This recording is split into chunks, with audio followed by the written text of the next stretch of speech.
This portion of New Day Northwest is sponsored by the Art Institute of Seattle.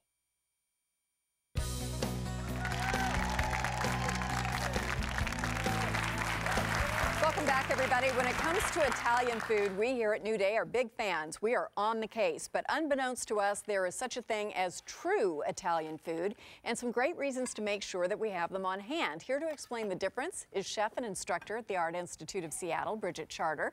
And we also have Monty Caseberg from True Italian. So we could be eating faux Italian food. This is shocking news. Oh, it is shocking. And we don't terribly shocking. And we don't want to do that. So, Monty, why is it important that we eat the real thing? Well, you know how we all have now come to expect, local, meet your farmer, know what's in your food, just know what's in your food. Well, when it comes to imported food, it's the same thing.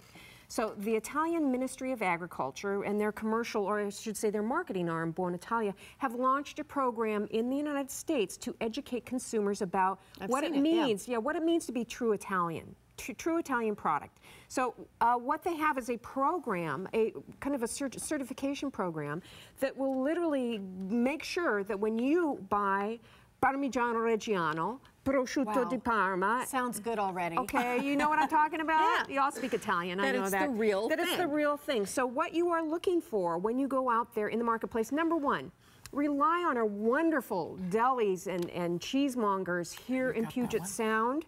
And they know what this DOP, which is the highest level of certification, they'll know what products are DOP or True Italian. So rely on those people, you know. That sounds good. Yes, and also, I'm going to quickly show, but you all get gift bags today, and so you will have a little brochure about this program, okay? And lots and lots and lots of recipes, so you will be able to do that. Now, Chef Bridget, show us what you've brought. You have some samples here. Well, we wanted to show off the nice Parmigiano Reggiano. Oh my gosh, so we've got a nice big form, and then when it's cut, like in the store when you buy it, so it's like about $500,000 worth of cheese right there. No, I know, it's true. We see that in the stores. No, it's worth it, every penny. And then we've got the nice chunks of Italian cheese, and then I've got a piece of the prosciutto di Parma, and so we thought we'd do some holiday, some nice, quick appetizers, and there's, some breadsticks with prosciutto. We've got the Parmesan with some almonds, simple stuff, some figs with a little bit of the prosciutto on it.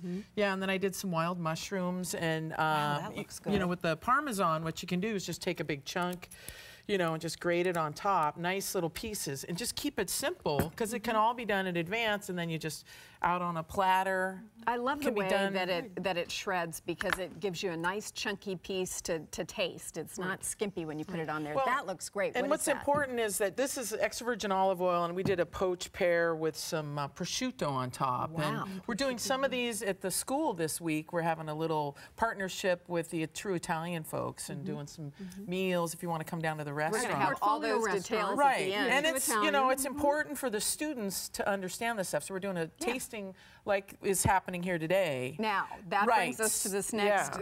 This is almost more than the driving simulator here. I'm going to have to try to figure out which is the real Italian cheese, right? Which is the true and which is the not true. Now, are both of these supposed to be? They're marketed both as Parmesan. Okay, and one is Parmigiano Reggiano. I'll repeat that, Parmigiano Reggiano, and the other is a hard grating cheese. Okay. Yeah. Let's find out. I think I can tell by just looking at it, actually. I think you probably can. Okay. I'm going to have to chew that for a while. We're going to have a little tasting for everybody in the audience afterwards. That's right. After you're off, It only looks like I'm eating in front of you. We're going to share shortly. I know. We're doing the same for the students. We'll be doing a tasting also. That's the real thing. That's right the true Italian. That's the true Italian. Oh my goodness, that's good. And the wonderful thing about true Italian product is because the flavors are so deep and so resonant and so rich, really, you'll see that all the prosciutto here is paper thin. You don't need a lot. There's so much flavor in true Italian ingredients. You really don't need huge chunks of things. Bridget, show us a piece of that, how thin the prosciutto should be. Yeah. It's just a nice thin. What's important is when you get it from the delicatessen is that they leave a little bit of the fat on, because that's where all the flavor is.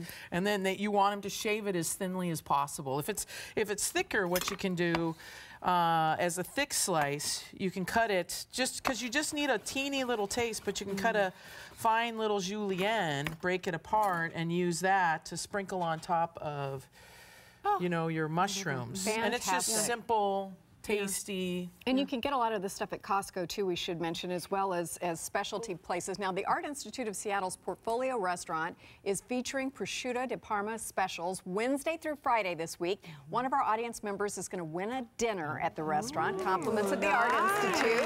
We're going to do a little raffle. And then, as was mentioned, on your way out today, you are going to be tasting some of this wonderful food. So thank you both very, very much. We appreciate it. Right after the break, who says the Northwest lacks style? Our style expert, Darcy Camden, is here to spotlight the fashion do's of some local folks she spotted just walking down the street. We'll be right back. Thank you. That's